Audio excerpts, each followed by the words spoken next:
جی السلام علیکم استاذ۔ وعلیکم السلام۔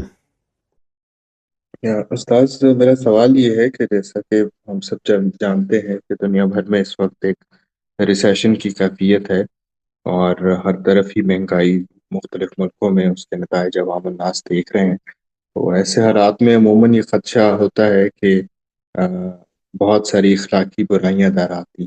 پاکستان میں بھی اس وقت مہنگائی کی وجہ سے بہت مشکل صورتحال ہم لوگوں کے لیے بھی ہوئی ہے۔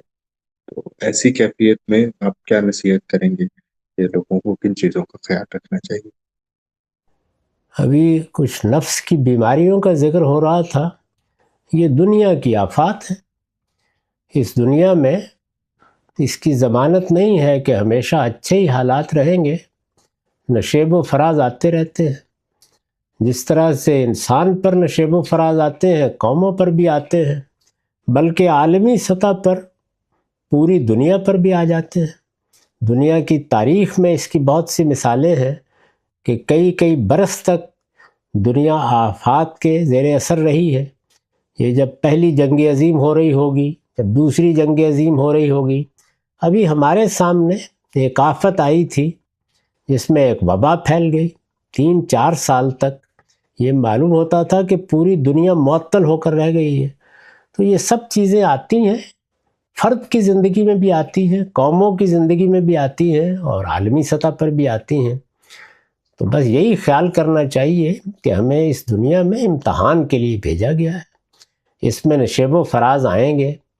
اس امتحان میں ہم کو ہر حال میں کامیاب ہونا ہے۔ ظاہر ہے کہ کامیابی کی سطحیں مختلف ہو سکتی ہیں۔ یہ ممکن ہے کہ کوئی شخص السابقون کے درجے میں کامیاب ہو، کوئی صدیقین کے درجے میں کامیاب ہو، کوئی شہداء کے درجے میں کامیاب ہو، لیکن بہرحال کسی نہ کسی سطح پر ہر شخص کو کامیاب ہونا ہے۔ اس چیز کو ہر فرد خود بھی سمجھے، اور ہمیں بھی اپنے گرد و پیش میں یہی بات سمجھانے کی کوشش کرنی چاہیے۔ اس طرح کی آفت کسی وقت بھی آ سکتی ہے۔ یعنی ہم پڑھا کرتے تھے کہ آج سے 100 سال پہلے ایک بڑی وبا پھیل گئی تھی، اور اس میں دنیا کا نظم ایسے محسوس ہوتا تھا جیسے معطل سا ہو کے رہ گیا ہے۔ لیکن ہم نے تو اپنی آنکھوں کے سامنے چند برس پہلے دیکھ لیا کہ دنیا کو اللہ تعالیٰ اگر معطل کرنا چاہیں تو وہ کیسے معطل ہوتی ہے۔ یعنی اس میں کوئی استثناء نہیں تھا۔ اندازہ کیجئے کہ وہ بادشاہوں کے شبستانوں میں پہنچ رہی تھی، وہ حکمرانوں کے دفتروں میں پہنچ رہی تھی۔ اس میں کسی کے لیے کوئی پناہ نہیں تھی الا یہ کہ اللہ ہی اس کا بندوبست کرے۔ ایسی بے بسی ہم نے دیکھی، آپ نے بھی دیکھی ہوگی، کہ لوگ اپنے عزیزوں کی تدفین نہیں کر پا رہے تھے۔ ان کے لیے ان کی تیمارداری کرنا ناممکن ہو گیا تھا۔ یہ جو معاملات ہیں یہ اس سنگینی کے ساتھ بھی ہو جاتے ہیں۔ تو اس لیے لوگوں کو توجہ دلانی چاہیے کہ وہ اپنی زندگی کا بھی جائزہ لیں، اور اس طرح کے نازک موقعوں کے بارے میں جو تیاری رکھنی چاہیے اپنی زندگی اس طرح ترتیب دیں۔ تاہم ایسی بھی بعض وبائیں پھیل جاتی ہیں اور آفات آ جاتی ہیں جن میں ساری تیاریاں دھری کی دھری رہ جاتی ہیں۔